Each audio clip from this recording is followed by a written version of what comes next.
Somewhere on the coast, there is a place bigger than some cities, sealed behind fences, patrolled around the clock, and almost completely empty. Thousands of acres of open ground, a handful of small buildings scattered far apart, a deep water pier, and mile after mile of nothing. Fly over it, and you would think it was wasted land. Prime coastline, barely used, a few low structures with enormous distances between them. In a world desperate for developable waterfront, it looks like the most inefficient use of valuable land imaginable. It is one of the most deliberately designed pieces of real estate on Earth. Because a naval weapons depot is not really a collection of buildings. Those buildings are almost incidental. An actual asset, the thing that makes this place work and makes it impossible to replace, is the emptiness itself. Just distance. Land that must stay empty forever by law. Here is the fact that reframes the whole thing. At a weapons depot, you are not paying for what you build. You are paying for everything you are forbidden to build on an enormous piece of ground in perpetuity. Empty space is the product. Let me open the ledger, because once you see that the emptiness is the asset, everything inverts. The most valuable land is the land you are forbidden to touch. The biggest cost is space that produces nothing. And the greatest threat to the whole thing is not a disaster, but success. The success of the city that grows up hungrily around it. Why the emptiness? Start with the obvious question. Why does a depot need to be so big and so empty? Because of safety distance. Anything hazardous that is stored in quantity requires separation. Separation from the public, separation from other structures, and separation of each storage point from the next. Rules governing this are strict, precise, and non-negotiable, and they translate into one thing above all else: land. Vast amounts of it, kept permanently clear, so that if anything ever went wrong at one point, the distance itself contains the consequences. That is why the buildings are small and far apart. Each one sits inside its own required buffer, and the buffers cannot overlap with anything that matters. The result is a facility where the structures might occupy a tiny fraction of the site, and the rest, the overwhelming majority, is empty ground that exists purely to be empty. This is the opposite of every other property in this series. A shipyard packs value into every square foot. A dry dock is a single intensely used basin. A weapons depot spends most of its enormous footprint on deliberate, expensive, permanent nothing. And that nothing is not cheap. It is some of the most expensive emptiness in the world because of where it has to be. A patch of empty desert is cheap emptiness. Nobody wants it, so keeping it empty costs almost nothing. Empty coastal land beside deep water within reach of a working port is the opposite. It is emptiness carved out of the single most sought-after category of real estate there is. And every acre of it kept bare represents a fortune knowingly left unrealized. The scarcer and more valuable the coast becomes, the more expensive that deliberate emptiness is to maintain. Why the location is impossible to replace. A naval weapons depot cannot go just anywhere. It has to satisfy a set of demands that almost no location can meet at once. It needs deep water access, because the whole point is to load and unload ships, so it must sit on a genuine coastline with a channel deep enough for naval vessels.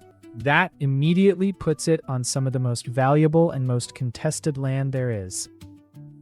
It needs isolation, that enormous safety buffer, which means it has to be far enough from population that the required empty distances can actually exist. Valuable coastline and empty surroundings almost never occur together, because valuable coastline is exactly what people build on. It needs security, controllable access, a defensible perimeter, and enough remoteness to keep it safe. And it needs to already exist, because getting permission to create a new one, to lock up thousands of acres of coastline permanently, near deep water, away from people, in a modern regulated world, is close to impossible. Nobody is approving new ones on Prime Coast. So, the depots that exist are effectively irreplaceable. They occupy a combination of deep water, vast buffer, and secure isolation that could not be assembled again today at any price. That land was locked up long ago when the coast was emptier and the rules were looser. And that historical accident is now a permanent strategic asset. You could not build another one where it matters. That is the entire source of its value. It is worth pausing on how unusual that makes it as an asset. Most things become obsolete and get replaced by something newer and better. A depot cannot be replaced by anything, newer or not, because the barrier is not technology or money. It is permission and geography, and neither is available anymore. The value is not in the facility being good. It is in the facility being impossible to recreate. Who pays for empty land? Now, the strange economics. A weapons depot generates no revenue in any normal sense. It sells nothing. It produces nothing. It has exactly one user, the Navy that owns it, and its entire job is to receive, hold, and issue materials safely on that user's schedule forever. So who pays for thousands of acres of prime coastal land to sit deliberately empty? A nation does, and it pays continuously, because the alternative is unthinkable. A nation that cannot safely store and move what its fleet needs is a nation whose fleet cannot function. This depot is not a business. It is a fixed, permanent cost of having a navy at all. And like the tank factory and the dry dock, it is strategic capability rather than commercial property. But look at what the state is actually buying with that money. It is not buying buildings. It is buying the permanent guarantee that a huge, isolated, deep water buffer exists and stays empty. It is paying, year after year, for land to do nothing, because the nothing is the safety, and the safety is the entire function. That is the purest version of a cost that runs through this whole series. A most valuable feature of the asset is the part that earns nothing and can never be used for anything else. The cost of standing still. You might think a facility that mostly sits empty is cheap to run. It is not, and the reasons are revealing. A perimeter has to be secured, patrolled, and monitored continuously across an enormous boundary, whether or not anything is happening inside. A huge site with a small amount of activity still has a very large fence. Safety systems, monitoring, the emergency response capability, all have to be maintained to the highest standard at all times, because the entire justification of the site is that nothing ever goes wrong. You cannot economize on the one thing the place exists to guarantee. Deep water pier and the handling infrastructure must be kept ready, maintained against the sea exactly like every other coastal structure in this series, corroding steel and all. And the land itself must be actively kept empty.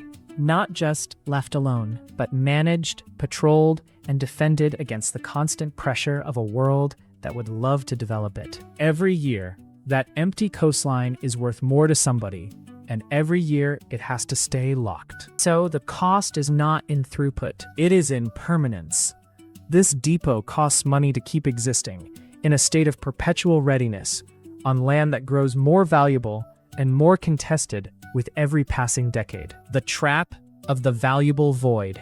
Here is where it gets difficult, and it is a tension no other asset in this series faces. That land is worth a fortune, and the entire value of the depot depends on that fortune never being realized.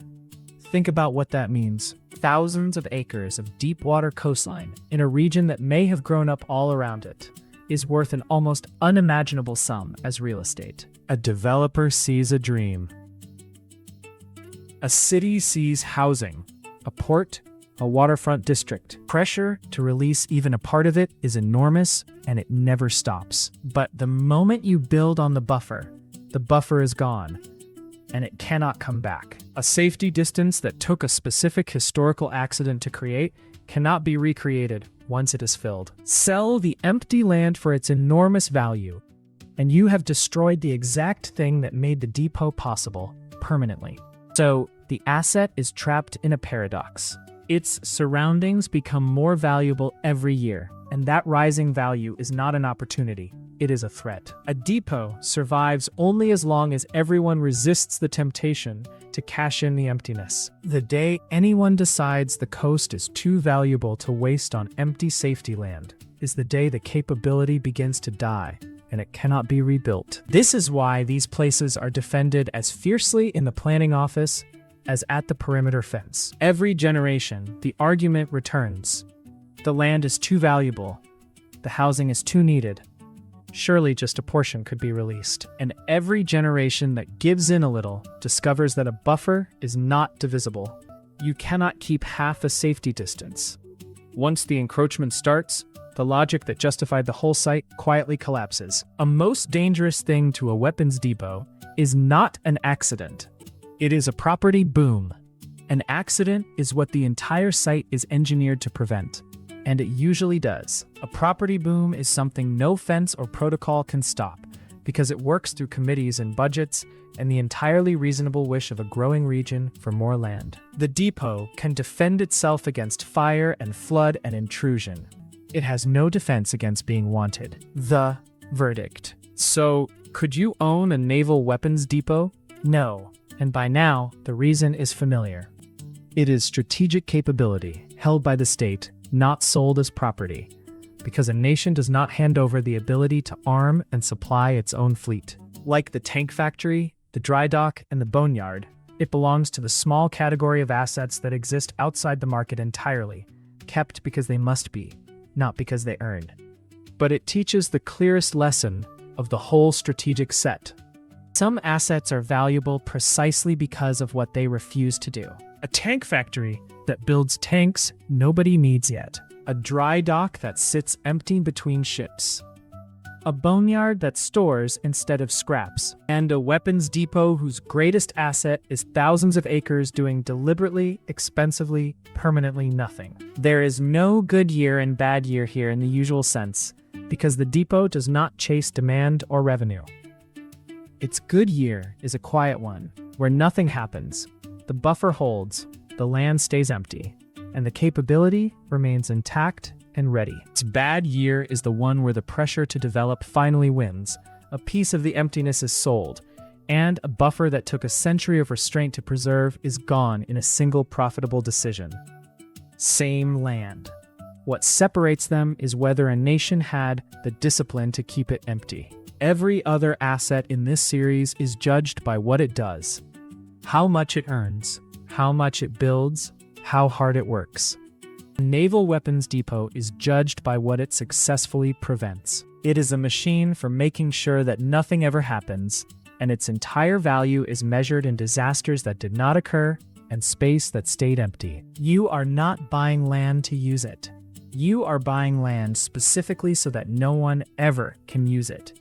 Because the emptiness is the safety, the distance is the defense, and the most valuable thing a nation can own on a crowded coast is the discipline to leave the most valuable ground it has completely, permanently, and expensively bare.